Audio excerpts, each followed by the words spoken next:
It's 12:24. We're circling back into the time lapse presented by Dave McKeegan.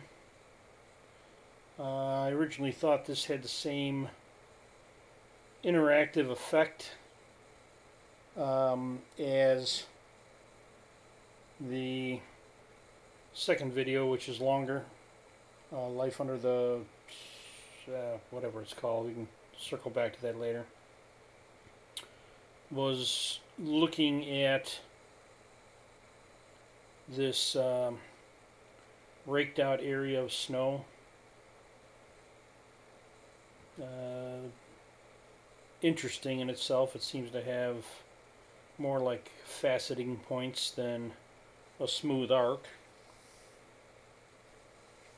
So I'm going to kind of just make notes as I go here, starting and stopping.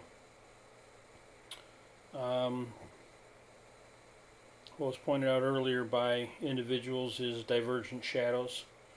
The shadow is running in direction with this individual. If it's real or not, we can circle back on it. This individual is in line with the supposed sun. Might as well throw that out there right away too. And now let's kind of take a look at what goes on. This is a time lapse, so we're going to be collecting little slides as we go. One thing I know will come up here is we will start seeing footprints that start appearing in the snow, and that'll be an important point for later. So yeah, we're seeing the footprints populate the area. All well and good. Very diverging shadows here. Still have the raked out area,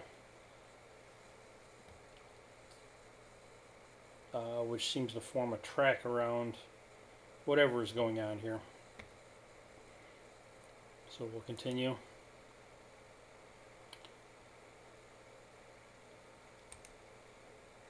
We just watched this sun and this set of clouds.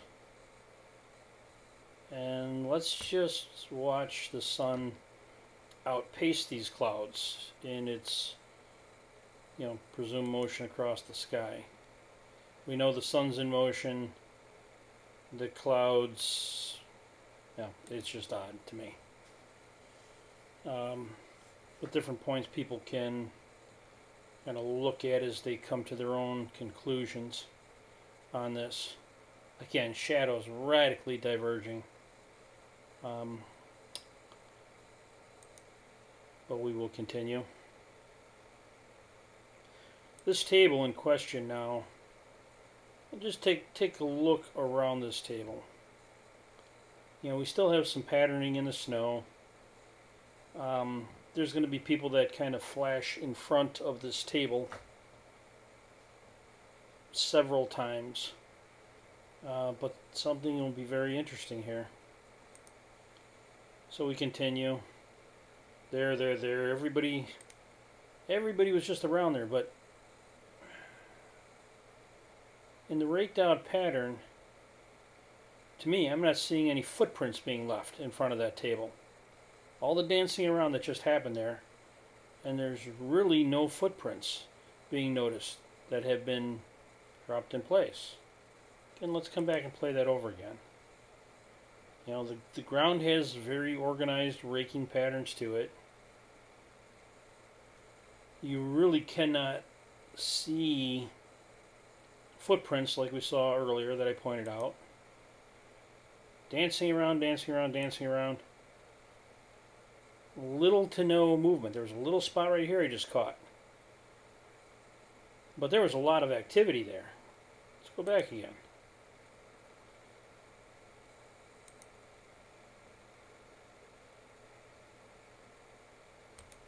All of that moving around, and the ground we don't see footprints. We also have an interesting kind of blurring effect that goes in line with the shadows. There's a blurring effect at the base of the table. You know, even the shadow of the individual that is locked and standing here,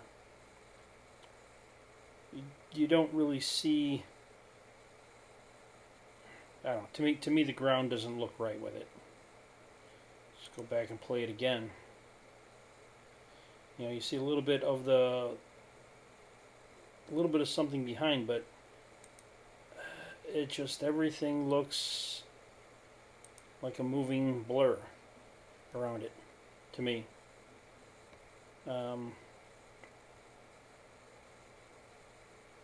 Another thing I had put in here earlier.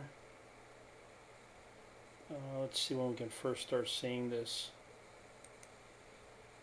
Okay, we're going to start seeing this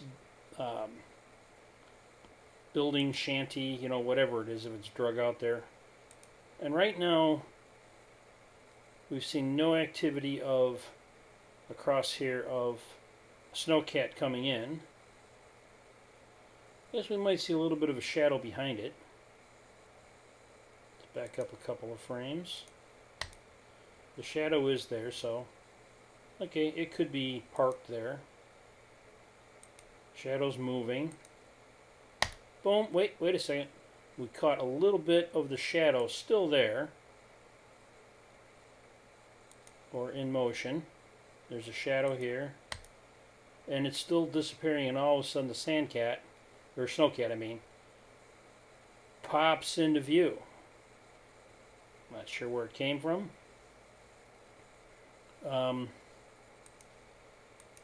You know, people moving around, supposedly getting in and out of it. And then, poop, it's gone again. Right there, it's gone.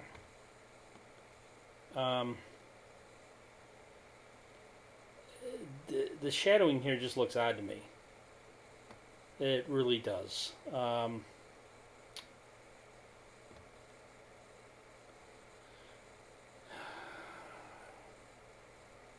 In this video, well, I'll get to it at the end here.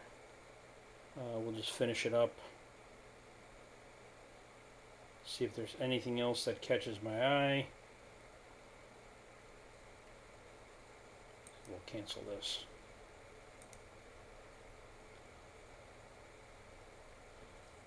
The time lapse was shot on an Insta360 X4 running for over 24 hours. Okay, this is the camera that was used, and it will be part of the other work that follows. But we can understand that the base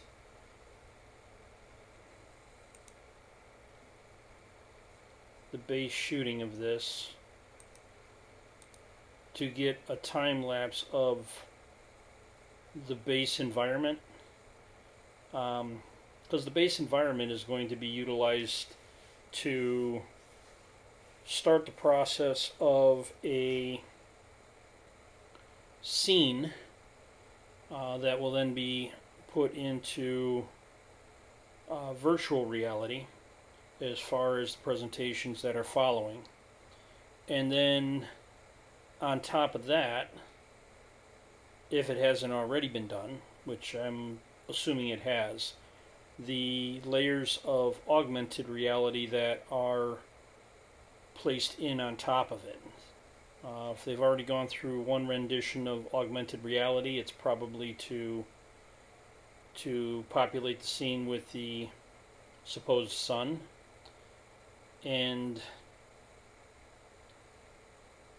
I don't know. I mean, we have real events that are happening in this 360-degree view that is being captured for the base portion of all to come.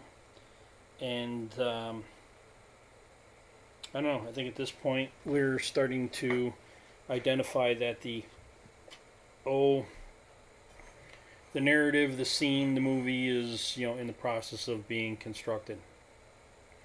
I was just pointing out to other individuals, now that we have a 24-minute version from Mr. McKeegan,